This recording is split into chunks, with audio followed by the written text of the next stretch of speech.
The mares that carry me as far as my spirit ever aspired on that path was I borne, on the well-spoked chariot, spinning on either side. There, the goddess Justice, who judges all things, held the keys of those gates in her firm hands. She greeted me kindly and opened the gates wide, and I passed through. The goddess spoke these words to me, the only two ways of inquiry that can be thought. One, that it is and that it is not possible for it not to be. The other, that it is not and that it is necessary for it not to be. This is not a new Homeric hymn to heroic deeds. It is the opening of On Nature, a poem cast in dactylic hexameter by the philosopher Parmenides. Borrowing the voice of a goddess, he hurls a startling declaration at humanity. Foolish mortals, the world you see is a mirage. Only a single, eternal, ungenerated, unchanging being is real.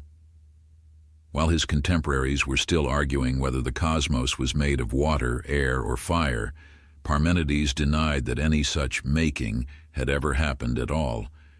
In one stroke, he drove philosophical debate to an extreme, and for 25 centuries, the tug-of-war between being and becoming has unfolded along the crevasse he opened. The Lawgiver and the Poet. Around 515 BCE, Parmenides was born in the Greek colony of Elea, modern Velia, in Campania, southern Italy. Born to a noble family, he received an excellent education. Later sources say he listened to the poet-thinker Xenophanes and was familiar with Pythagorean ideas. While still a young man, he finished On Nature in verse, setting out his doctrine of an unchanging, unitary reality. Parmenides was not only a contemplative poet, but also a lawgiver. Both Plutarch and Strabo record that he drafted a written code for Elea and required every new magistrate to lay a hand on a bronze tablet and swear never to alter a single clause. Astonishingly, this oath continued for almost 4 centuries after Rome absorbed Elea.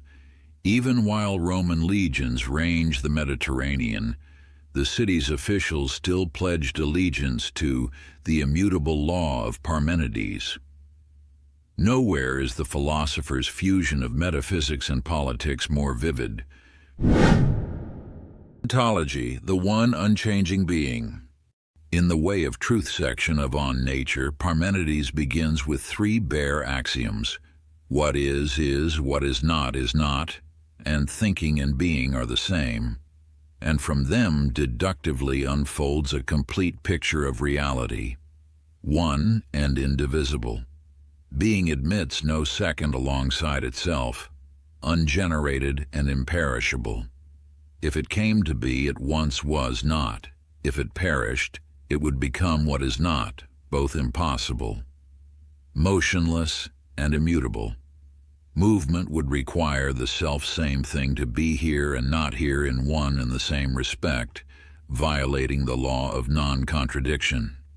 Perfectly even and complete. Everywhere identical, like a motionless, perfectly polished sphere. Thus the blooming and withering of flowers, the ebb and flow of tides, day following night, all are but moving images on a screen.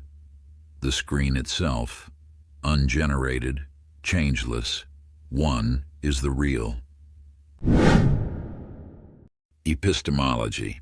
Thinking and being are one. Thinking and being are one and the same.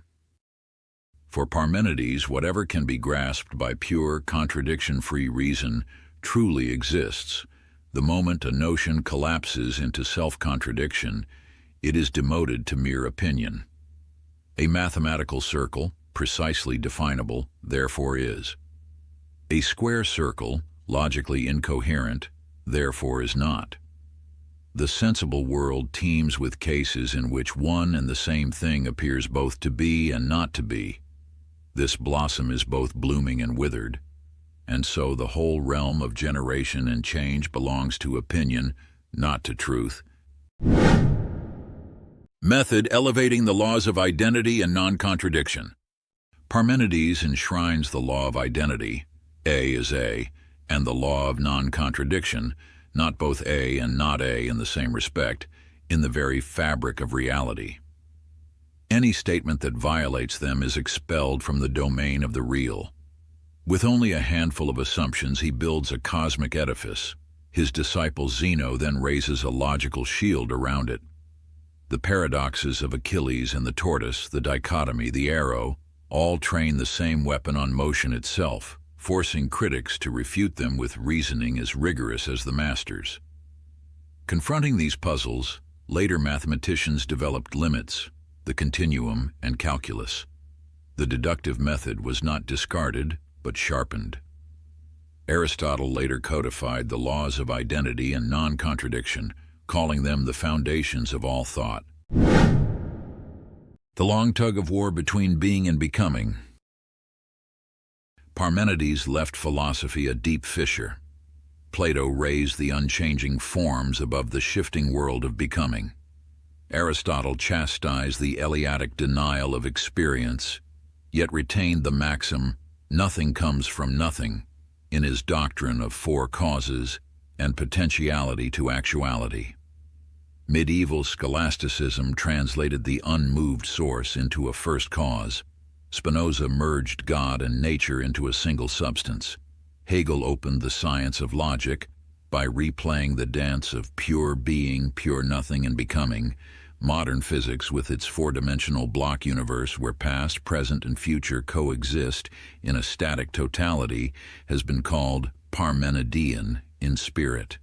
With the single sentence, "What is, what is not," Parmenides split the philosophical stage into two camps, being and becoming. Ever since, anyone who speaks of change must first answer his challenge, demonstrate that change does not violate logic, or admit it is a mere illusion. 2.5 millennia of argument have not closed the fissure, yet they have driven advances in logic, mathematics, natural science, and theology alike.